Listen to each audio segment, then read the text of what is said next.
नमस्कार, आप देख रहे हैं टोटल टीवी। मैं हूं सौरभ जौहरी। हमारी खास पेशकश में आपका स्वागत है। हरियाणा में बाढ़ के बाद जहां प्रदेशवासियों को बाढ़ के चलते पैदा हुई समस्या से राहत देने के लिए सैनी सरकार लगातार बाढ़ग्रस्त इलाकों का दौरा कर मुआवजों का ऐलान कर रही है, तो वहीं सरकार द्वारा ऐलान किए गए मुआवजे पर सियासत भी भरपूर हो रही है। विपक्ष सरकार पर हरियाणा वासियों को ठगने का आरोप लगा रहा है। विपक्ष का कहना है कि सरकार बाढ़ प्रभावितों को कम मुआवजा दे रही है। ऐसे में आपदा में राजनीतिक घमासान पुरजोर तरीके से भी हो रहा है। उधर प्रदेश में नदियों नहरों में पानी अब कम हो रहा है। जहां जहां जलभराव कम हुआ है वहां गिरदावरी का काम भी शुरू हो गया है। ऐसे में क्यों विपक्ष सैनी सरकार को कम मुआवजा दिए जाने को लेकर घेर रहा है और क्यों राजनीतिक घमासान देखने को मिल रहा है, ये सवाल है।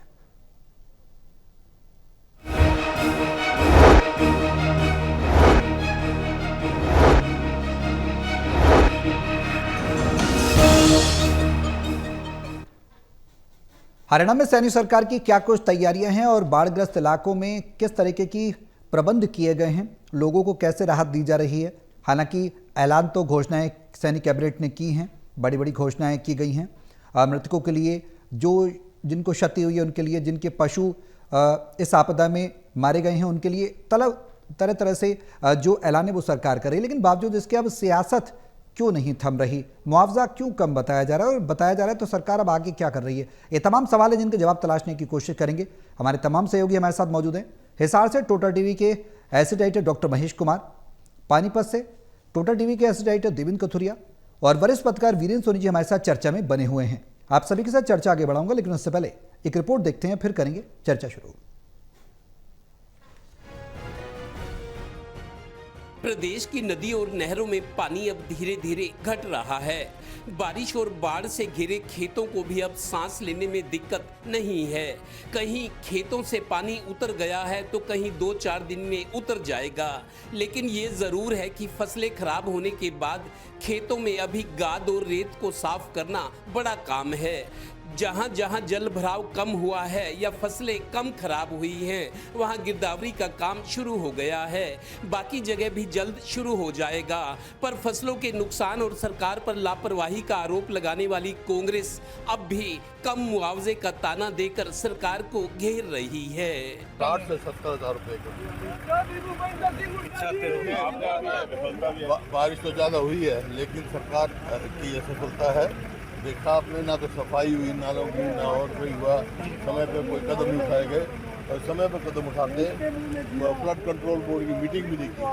चाहे किसी मुर्गी पालन का काम करता हो, भेड़ बकरी का करता हो, सूअर का करता हो, भैंस गाय ऊँट, किसी भी प्रकार का कोई किसी भी प्रकार की नुकसान इस बाढ़ की वजह से हुई है, उन सबको सहायता देने का काम हमारे साथ। उधर सत्ता पक्ष विपक्ष से कह रहा है कि ये कुदरत की मार है, हमें दोष मत दीजिए। आप आपदा में राजनीतिक अवसर ना तलाशिए, सहयोग दीजिए, ना कि सियासत करिए।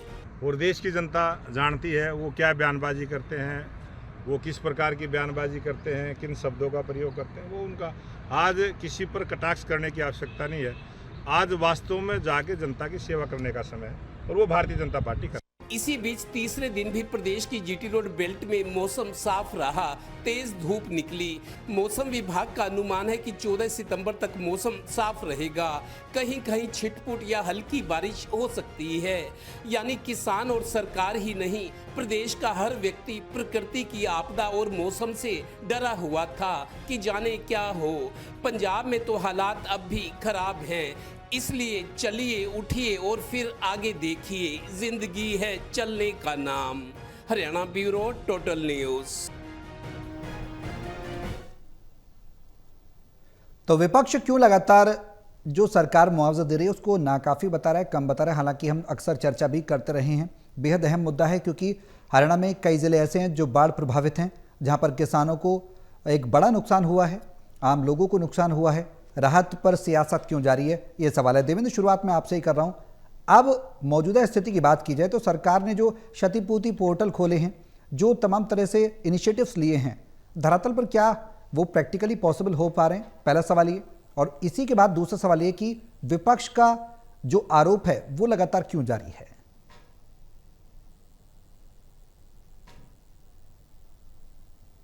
पोर्टल पे तो कोई भी शिकायत कर सकता है, जिसका नुकसान है उसको थोड़ा सा तथ्य जरूर बताने होते हैं कि क्या उसका नुकसान हुआ है हाँ। और कितना नुकसान वो मान रहा है या बता रहा है और सरकार से मुआवजे की मांग कर रहा है। पोर्टल पे शिकायत चले कोई दिक्कत नहीं है। अभी ऐसा नहीं है कि जिसने जो लिख दिया सरकार उसको मान लेगी। हाँ बिल्कुल, इसकी स्क्रूटनी होगी, उसकी जांच होगी, क्योंकि लिख देने से दावा करने से नहीं होता है। उसकी असेसमेंट होगी कि अगर इतना नुकसान हुआ, और फिजिकल वेरिफिकेशन भी, मतलब मौके पर टीमें जाएंगी। मेरे को लगता है सरकार ने फिलहाल ये है कि कुछ मदद दे दी है जिन लोगों के घर में मौत हुई है। कुछ गरीब भी होंगे जिनके पास मौत के बाद शायद संस्कार करना होता है, रिश्तेदार आते हैं, उनको खिलाना पिलाना पड़ता है और खर्चे होते हैं। तो सरकार ने फौरी तौर पर मदद की है, लेकिन उनका दावा अभी भी बरकरार है कि नुकसान ज्यादा है। तो सरकार उसकी कैलकुलेशन करेगी, असेसमेंट करेगी, टीम जाएगी, अप्रूवल मिलेगी, उसके बाद पैसा खाते में आएगा। तो पोर्टल की जहां तक बात है, सरकार बार बार कह रही है, प्रचार भी करिए कि पहले तो जिला स्तर पर था, अब गांव स्तर पर, क्योंकि ज्यादा नुकसान गांव में हुआ है, शहरों में तो हुआ नहीं जी। तो हर गांव का अलग पोर्टल बनाया गया है जिला स्तर पे। जहां तक ये बात है कि विपक्ष की, आप देखिए भूपेंद्र हुड्डा या अभय चौटाला हो या जेजेपी वाले घर तो बैठेंगे नहीं, क्योंकि विपक्ष हमेशा मुद्दों की तलाश करता है। ऐसे मुद्दों को गरमाता है, मुद्दों को हाथ में लेता है, जिससे पब्लिक में उनकी चर्चा हो, पब्लिक को लगे, खासतौर पे जो प्रभावित लोग हैं, पीड़ित हैं, कि हमारी बात की जा रही है। क्योंकि सरकार तक आम आदमी तो पहुंच नहीं सकता। बिल्कुल, विपक्ष आवाज उठाता है या सत्ता से जुड़े लोग हैं, उन तक गुहार लगाई जाती है। तो भूपेंद्र हुड्डा दौरे भी कर रहे हैं, इनेलो वाले भी कर रहे हैं, अभय चौटाला के दोनों बेटे भी अब पूरी तरह से एक्टिव नजर आ रहे हैं, जजपा वाले भी हो रहे हैं। तो उनको मुद्दा चाहिए, बहुत गर्मा गर्म मुद्दा है। और खासतौर पर जजपा की बात हो, इनेलो की या कांग्रेस की, ये तीनों दल ऐसे हैं जिनका कोर वोट बैंक वो गांव से जुड़ा है और किसानी है। किसान बड़ी संख्या में भूपेंद्र हुड्डा के साथ जुड़े हुए हैं, पहले भी जुड़े हुए थे, अब भी जुड़े हुए हैं। वो अलग बात है कि भविष्य के बारे में हर कोई सोच विचार कर रहा है कि आगे क्या हो सकता है। तो भूपेंद्र हुड्डा हो या इनेलो हो या जजपा, इनकी जो कोर वोट बैंक है, बैकग्राउंड ही किसानों पर टिकी हुई है। हाँ, तो इसीलिए अभी मामला गर्म है, मुद्दा गर्म है, और किसानों में, ग्रामीणों में, आम लोगों में ये दिखाना चाहते हैं कि हम आपकी लड़ाई लड़ रहे हैं। क्योंकि आप सीधी लड़ाई नहीं लड़ सकते, विपक्ष लड़ सकता है। सरकार की जहां तक बात है, सरकार सांत्वना दे रही है, सरकार विपक्ष को भी आईना दिखा रही है कि ये राजनीतिक मुद्दा नहीं है। नुकसान हुआ है तो दुखी आदमी की मदद करनी है हमारे को, उसको सांत्वना देनी है, उसको ढाढ़स बंधाना है। हाँ। कि जिंदगी में दुख सुख चलते हैं, आपको अब आगे की तरफ देखना है। ठीक है। तो सरकार और विपक्ष दोनों अभी तो बाढ़ के मुद्दे पर दोनों सक्रिय हैं और वार पलटवार का खेल चल रहा है। महेश, मौजूदा स्थिति की बात करें तो ग्राउंड पर क्या कुछ स्थिति देख पा रहे हैं? बाढ़ प्रभावित क्षेत्रों में कुछ जगह पानी भी भरा हुआ है, सरकार इनिशिएटिव्स तो ले रही है, क्या वो धरातल पर उतर रहे हैं? सीएम सैनी भी लगातार दौरे कर रहे हैं, हुड्डा भी दौरे कर रहे हैं, और वार पलटवार में क्या कुछ नजर आ रहा है? जमीनी स्तर पर काम हो रहा है? देखिए, मुझे लगता है कि डैमेज कंट्रोल करने में काफ़ी हद तक नायब सिंह बतौर मुख्यमंत्री कामयाब रहे हैं। जब वो ग्राउंड जीरो पर उतरे, बाढ़ पीड़ितों के बीच पहुंचे, तो ये शुरुआत दरअसल विपक्ष कर चुका था और सरकार पर हमले लगातार बढ़ते जा रहे थे। और उसी वक्त नायब सिंह सैनी खुद बाढ़ पीड़ितों से मुलाकात करने पहुंच गए, अधिकारियों को साथ ले गए, और उसके बाद से कुदरत की रहमत भी यहाँ पर हरियाणा प्रदेश में देखने को मिल रही है। उसके बाद पहाड़ों पर भी बारिश नहीं हुई, पहाड़ों पर भी बादल फटने की घटनाएं नहीं हुई। और हरियाणा प्रदेश का जिक्र किया जाए तो यहाँ पर भी बारिश लगभग उसके बाद घटती हुई नजर आई है, जिसका फायदा ये हुआ कि नहरों में पीछे से नदियों में जो पानी का आवेग था वो घटता हुआ नजर आया, और अपनी बारिश की वजह से जो बाढ़ की परिस्थितियां पैदा हो रही थी हरियाणा प्रदेश में, वो भी घटती चली। जी महेश, आपकी आवाज हम तक नहीं आ रही है, एक बार फिर से लौटेंगे आपके पास। वीरेंद्र जी, आपदा में राजनीतिक अवसर तलाश रहा है विपक्ष, क्या लगता है? क्योंकि सीएम सैनी कह रहे हैं आपदा में राजनीतिक अवसर तलाशने की जरूरत नहीं है, सरकार काम कर रही है, सरकार को काम करने दें। आईना भी दिखा रहे हैं कि पूर्ववर्ती सरकारों में क्या कुछ हुआ। क्या लग रहा है मौजूदा स्थिति पर सर? देखिए, नसीहत तो विपक्ष को अच्छी है, लेकिन इस पर अमल कौन करता है? अगर मान लीजिए भारतीय जनता पार्टी विपक्ष में होती तो भारतीय जनता पार्टी विरोध नहीं करती। वो भारतीय जनता पार्टी अपना काम कर रही है, कांग्रेस अब अपना काम कर रही है। और एक बात बड़ी स्पष्ट है कि कांग्रेस को देखिए, जो सरकार की आलोचनाएं हैं, जो सरकार की कमियां हैं, उसको तो उजागर करना चाहिए। अगर आलोचना के साथ साथ वो सेवा का रास्ता भी अपनाते तो उनको और सहानुभूति मिली जी। अगर देखिए भारतीय जनता पार्टी के कार्यकर्ता राहत सामग्री इकट्ठी कर रहे हैं या वहां बाढ़ ग्रस्त इलाकों में भेज रहे हैं, तो कांग्रेस भी कर सकती थी, कांग्रेस कार्यकर्ता भी कर सकते हैं, उनको किसी ने रोका तो नहीं है। बिल्कुल। लेकिन कांग्रेस के कार्यकर्ताओं ने तो बाढ़ पीड़ितों के लिए कोई अभियान चलाया नहीं है। हाँ, ये ठीक है कि भूपेंद्र सिंह हुड्डा बाढ़ग्रस्त क्षेत्रों का दौरा कर रहे हैं, किसानों से बातचीत कर रहे हैं, रणदीप सुरजेवाला भी कर रहे हैं, कुमारी शैलजा भी कर रही है।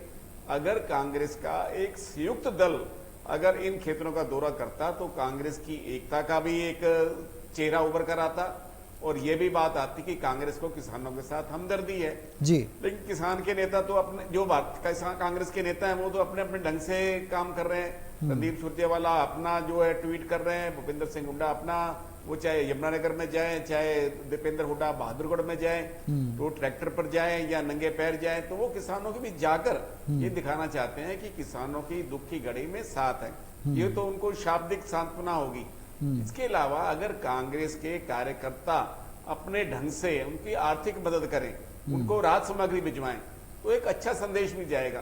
और भारतीय जनता पार्टी को जो ये कहने का अवसर मिल रहा है कि वो उस पर राजनीति कर रही है, तो कांग्रेस को ये आलोचना बंद करने का अवसर मिलता, लेकिन कांग्रेस ये मौका चूक रही है।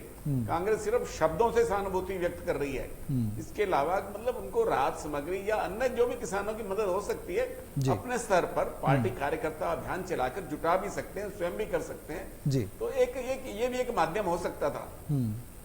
लेकिन ये देखिए, राजनीति तो रहती रहती है, इसमें तो कोई बात नहीं है। कोई भी दल होगा वो ऐसे ही करता, और सरकार की कमियों को उजागर करना भी चाहिए। भाई कहाँ कमी रह गई है, कहाँ अगर विपक्ष नहीं जाएगा तो सरकार सतर्क कैसे होगी, जागरूक कैसे होगी। बिल्कुल। सरकार को पता कैसे चलेगा उसकी कहाँ खामी है। और सरकार ने इसी वजह से जो सक्रियता बनाई है वो विपक्ष के कारण बनाई है। तो विपक्ष जितना सक्रिय होगा उतना सत्तारूढ़ दल भी जागरूक रहेगा।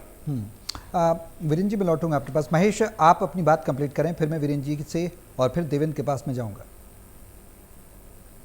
देखिए, बिल्कुल मैं यही कहना चाह रहा था कि कांग्रेसी नेता जब ग्राउंड जीरो पर उतर रहे थे तो नायब सिंह सैनी ने बेहतरीन डैमेज कंट्रोल किया और जो सुविधाएं उपलब्ध करवाई जा सकती थी वो की गई। यहाँ ये बात लाजमी है कि जो यहाँ घोषणा की गई है राहत के नाम पर, अभी ये कहा जा रहा है कि ये जो प्राथमिक घोषणा है उसके बाद आगे बढ़ाई जा सकती है। देखिए, बढ़ेगी तो अच्छी बात है, लेकिन फिलहाल जो घोषणा की गई है वो नाकाफी, व्यक्तिगत तौर पर मुझे लगता है कि वो नाकाफी कही जा सकती है। और विपक्ष जो मुद्दा उठा रहा है वो मुद्दा दरअसल लाजमी है। और विपक्ष की जहां तक बात की जाए तो वीरेंद्र जी भी कह रहे थे और देवेंद्र जी भी वही बात आगे रख रहे थे कि विपक्ष का काम है सरकार की खामियों को ढूंढना, और ये बेहद जरूरी भी है क्योंकि अभी जो घोषित राशि है वो काफी हद तक कम मानी जा सकती है, चाहे वो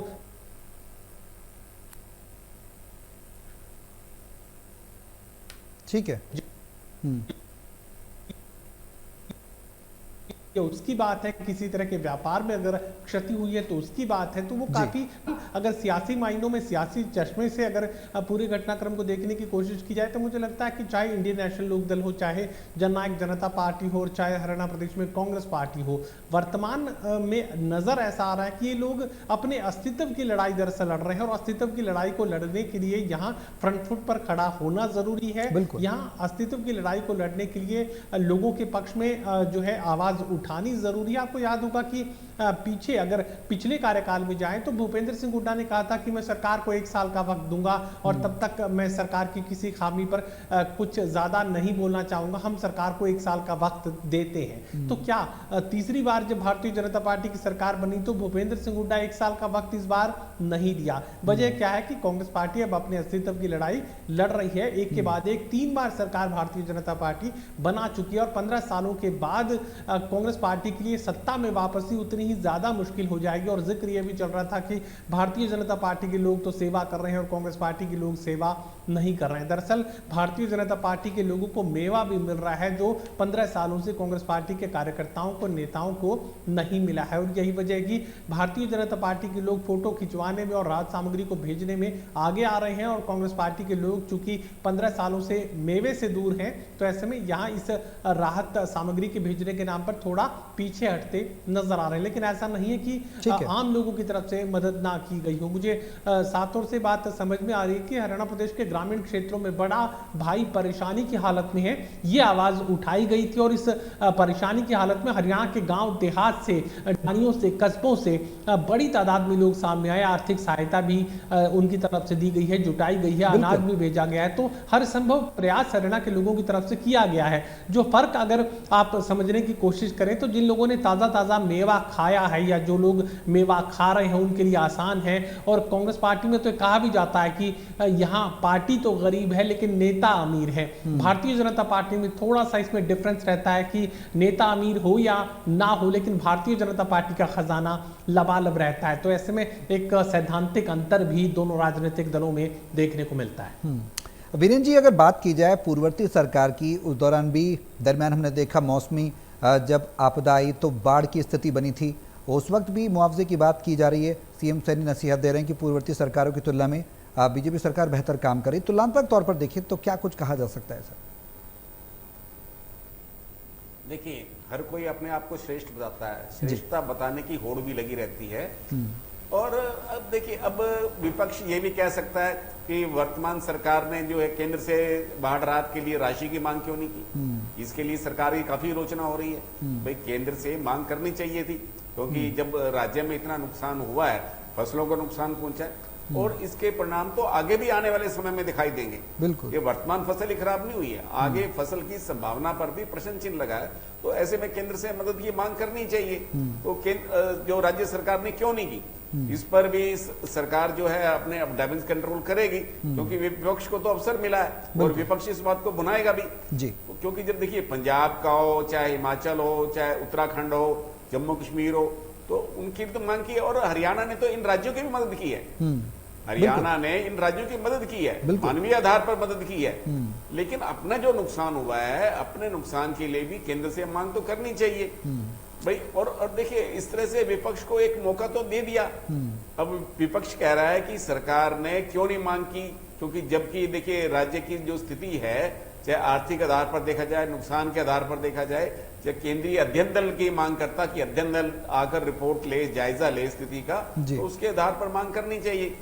अब सरकार ने अभी फौरी तो राहत दे दी है, लेकिन आगे आने वाले समय में किसानों को किस तरह से आत्मनिर्भर बनाएगी, जो किसानों को नुकसान हुआ है उन्हें किस तरह से जो आर्थिक रूप से सशक्त बनाया जाएगा, ये सरकार की चिंता का विषय भी है। और हमें भविष्य में दिखाई देगा कि सरकार इसके लिए क्या रोड मैप तैयार करती है। देवेंद्र, जो बात वीरेंद्र जी कह रहे हैं उसी बात को मैं आगे बढ़ा रहा हूँ। हरियाणा सरकार की बात की जाए तो क्यों केंद्र से मांग नहीं की जा रही है, क्या वजह है? सौरभ, सवाल दोहराएं अपना। हाँ देवेंद्र, सवाल यही है कि लगातार पंजाब मांग कर रहा है, पंजाब को आर्थिक सहायता, हिमाचल को आर्थिक सहायता, लेकिन हरियाणा को क्यों नहीं? क्यों सैनी सरकार मांग नहीं कर रही केंद्र से कि नुकसान हुआ है और उसका केंद्र से अतिरिक्त सहायता मिलनी चाहिए? देखिए, हिमाचल का जहां तक है, देखिए हिमाचल का सारा अर्थव्यवस्था पर्यटन पर टिकी हुई है। पहाड़ गिरे हैं, होटल गिरे हैं। जैसा मैं कल भी बता रहा था कि सेब बड़े मशहूर है, हिमाचल की 2 करोड़ पेटियां सेब की पैकिंग हुई पड़ी है, लेकिन रास्ते नहीं है जी। संभावना है कि वो खराब भी हो रहा है। और वैसे भी पर्यटन पर अर्थव्यवस्था टिकी हुई है, बहुत नुकसान हुआ है हिमाचल में। इस वजह से उनको सहायता करना जरूरी था। पंजाब की जहां तक बात है, पंजाब पाकिस्तान से सटा हुआ है, अंतरराष्ट्रीय सीमा से है। और पंजाब में वैसे भी जिस तरीके से काफी अर्थव्यवस्था के मामले में मैं समझता हूँ हरियाणा ज्यादा मजबूत हुआ है। चाहे व्यापार की बात है, प्रॉपर्टी की बात है, दिल्ली के नजदीक होने का हरियाणा को फायदा मिला है। पंजाब में क्योंकि चुनाव भी है, तो कहीं ना कहीं ये 2 कारण रहे हैं। हरियाणा की ज्यादा पकड़, देखिए नुकसान हरियाणा में हुआ है, लेकिन शायद मुख्यमंत्री ये दिखाना चाहते हैं कि हम सक्षम हैं। बिल्कुल, केंद्र मदद करेगा तो कर दे, लेकिन हम मुंह नहीं खोलेंगे शायद। और दूसरी बात मैं ये समझता हूं कि शायद मुख्यमंत्री हमारे बहुत बढ़िया आदमी है हरियाणा के, लेकिन वो शायद उनको ये लगता हो कि मैं मांगू, उन पर बोझ पड़े, या वो उम्मीद करे चुप रहते हुए कि शायद चलो उनको मिले, इनको भी कुछ दे दो। अगर केंद्र अपनी तरफ से पहल नहीं करता तो मेरे को लगता है मुख्यमंत्री, अब जैसे दिल्ली जा रहे हैं, आज मुख्यमंत्री दिल्ली जा रहे हैं, खबर चल रही है चैनल पे अभी भी, और हो सकता है इनको बुलाया जाए, प्रधानमंत्री से मुलाकात होए, कहीं ना कहीं कुछ खबर आ जाए कि हरियाणा को भी कुछ दे रहे हैं, कुछ मदद मिल जाए। उम्मीद तो कर रहे हैं हरियाणा का विपक्ष भी, लोग भी, किसान भी। लेकिन मुख्यमंत्री अभी चुप है, मुंह नहीं खोले। शायद मुख्यमंत्री उम्मीद कर रहे होंगे कि शायद केंद्र अपने आप कर दे, या कोई ऐसा मौका तलाश रहे हो कि मैं ये गुजारिश कर दूं। लिहाजा आज दिल्ली जा रहे हैं, हो सकता है बड़े नेताओं से मुलाकात और कोई संभावना बन जाए। ठीक है महेश, संभावनाएं क्या कुछ हैं मुलाकात के बाद, सीएम सैनी के दिल्ली आने के बाद? पहला सवाल। दूसरा सवाल ये कि बाढ़ के बाद तमाम तरह की चुनौतियां अब ग्राउंड्स पर देखने को मिलेंगी, स्वास्थ्य संबंधी और जो क्षति हुई है उससे संबंधित तो है ही, जो लगातार विपक्ष सवाल उठा रहा है, उसमें क्या कोई बीच का रास्ता देखने को मिलेगा? ये दो सवाल।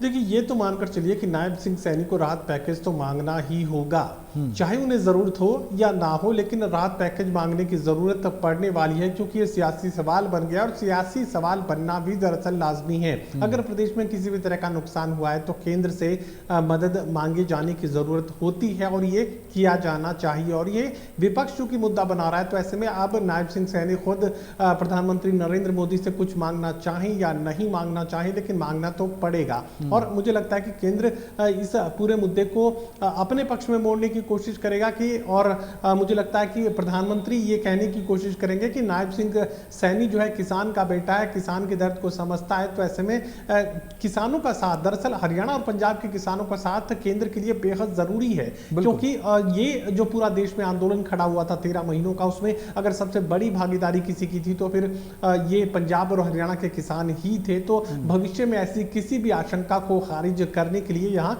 किसानों के दिल में जगह बनाने की जरूरत भारतीय जनता पार्टी को पड़ने वाली है। तो ये मानकर चलिए देर सवेर नायब सिंह सैनी मांगेंगे भी और केंद्र की तरफ से राहत पैकेज मिलेगा भी। अब आपका दूसरा सवाल था कि किस तरह की चुनौतियां सामने आने वाली है। देखिए, पहली चुनौती जो सबसे बड़ी मुझे इस वक्त नजर आ रही है वो रिस्टोरेशन की है, कि जिन लोगों के मकान बर्बाद हुए हैं या जिन लोगों के मकान अब खतरे में नजर आ रहे हैं क्योंकि वो दरक चुके हैं या उनकी जो छतें हैं वो कमजोर हो चुकी हैं, दीवारें कमजोर हो चुकी हैं, तो फिलहाल तो सबसे बड़ी जरूरत जो पड़ने वाली है वो इन मकानों को फिर से दुरुस्त करने की पड़ने वाली है। इसके अलावा अगर बात की जाए तो स्वास्थ्य संबंधी चुनौतियों का सामना भी स्वास्थ्य विभाग को करना पड़ेगा और इसके लिए रैपिड एक्शन टीमों का गठन भी कर दिया गया है। बाढ़ प्रभावित क्षेत्रों को ईयरमार्क किया गया है और वहां पर रैपिड जो टीमें हैं वो स्वास्थ्य विभाग की तरफ से भेजी जानी है। एक एक मकान तक, एक एक दरवाजे तक ये रैपिड टीमें दस्तक देंगी और उनका जो डाटा है वो जुटाने की कोशिश की जाएगी। इसको लेकर एक सॉफ्टवेयर भी तैयार कर लिया गया है जिसमें ये इनपुट तुरंत डाला जाएगा, चाहे वो प्राइवेट अस्पताल में जाए ऐसे मरीज, चाहे सरकारी अस्पताल में जाए, वो डाटा प्राइवेट अस्पतालों को भी अपडेट करना होगा कि इन बाढ़ पीड़ित क्षेत्रों में किस तरह के मरीज सामने आ रहे हैं और कोई किसी बीमारी का आउटब्रेक तो नहीं है, ये भी सुनिश्चित समय रहते कर लिया जाएगा। किसी एक खास इलाके में अगर किसी एक खास तरह के मरीज अगर बढ़ते नजर आएंगे तो उस आउटब्रेक से निपटने के लिए भी स्वास्थ्य विभाग की तरफ से तैयारियां कर ली गई है। और जहां तक मुआवजे के आकलन की बात है तो वो टीमें भी उतारी जानी है, गिरदावरी करवाई जाने की जरूरत भी पड़ने वाली है और बहुत जल्दी उसको लेकर भी एक्टिवेशन ग्राउंड जीरो पर देखने को मिलेगा। जब नुकसान का आकलन करने सरकार की जो टीमें हैं वो ग्राउंड जीरो पर उतरेंगी और नुकसान का सही आकलन कर सरकार के सामने रिपोर्ट रखने की कोशिश करेंगे। डिजिटली ये दावा जो है, ये आंकड़े जो हैं पीड़ित लोगों को खुद पोर्टल पर डलवाने हैं और उसके बाद ही जो टीमें हैं वो इन इलाकों तक पहुंचेंगी, इन घरों तक पहुंचेंगी, इन लोगों तक पहुंचेंगी और उसके बाद सही आकलन की वेरिफिकेशन यहाँ सरकारी टीमों की तरफ से की जाएगी। जी वीरेंद्र जी, इनेलो के नेता अर्जुन चौटाला को हम सुन रहे थे, बीते दिनों कह रहे थे कि कैसे दोगे और कब दोगे, ये एक बड़ा सवाल वो उठा रहे थे।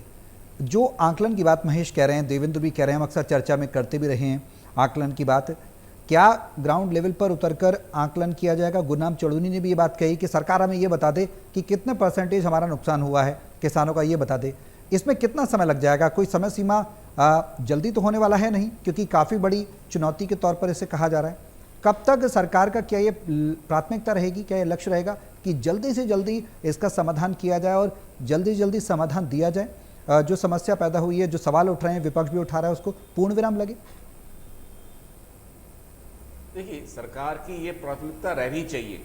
अगर किसानों को समय पर अगर उनकी क्षतिपूर्ति नहीं होती, मुआवजा नहीं मिलता तो उसका कोई लाभ नहीं है जी। अभी पोर्टल पर डाला जाएगा विवरण, फिर उसका फिजिकल वेरिफिकेशन होगा, तो जो मतलब आकलन होगा, धरातल पर जो आकलन किया जाएगा उसके आधार पर क्या वो आकलन सटीक होगा, जिस पर भी कई प्रश्न उठेंगे। तो देखिए, किसानों का नुकसान तो हुआ है, नुकसान कितनी मात्रा में हुआ है, किस ढंग से हुआ है, उसकी प्रामाणिकता क्या है, उसकी जांच कैसे होगी, किस स्तर पर होगी, तो क्या मतलब कोई अधिकारी ईमानदारी से उसका पालन करेंगे? इस तरह कई तरह की कठिनाइयां आएंगी और सरकार को इसके लिए एक स्टैंडर्ड ऑपरेटिंग ऑपरेशन बनाना पड़ेगा, जो प्रोसीजर होगा, एसओपी बनानी पड़ेगी। उस एसओपी के आधार पर किस तरह का मापदंड अपनाए जाते हैं, किसानों को ये अपेक्षा रहेगी कि जल्दी से जल्दी भुगतान हो।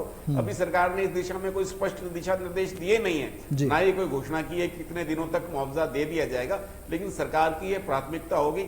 और इस तरह से जो भी अब सरकार है, जो केंद्र से क्या मांग करती है, केंद्र के सामने रखती है, वित्त आयोग की बैठक में रखती है, किस तरह की अपनी मुआवजे की मांग करती है, ये अब समय बताएगा कि सरकार इस मामले में किस तरह की कार्य पद्धति अपनाती है। चलिए, बहुत शुक्रिया आप सभी का हमारे साथ इस चर्चा में शामिल होने के लिए। लगातार मांग तो उठा रहा है विपक्ष की समाधान दे सरकार और जल्द से जल्द दे। ऐसे में सरकार की अगली रणनीति क्या होगी ये देखना होगा। लेकिन इस बीच सीएम सैनी ने जरूर ये बात कही है कि आपदा की स्थिति में बाढ़ प्रभावितों के साथ विपक्ष को राजनीति नहीं करनी चाहिए, सहयोग करें लेकिन सियासत नहीं। ऐसे में हरियाणा सरकार का अगला मूव क्या होगा और विपक्ष जो सवाल उठा रहा है उस पर क्या पूर्ण विराम लगेगा, ये देखना होगा। मेरे साथ इस खास पेशकश में अभी के लिए बस अपना ही।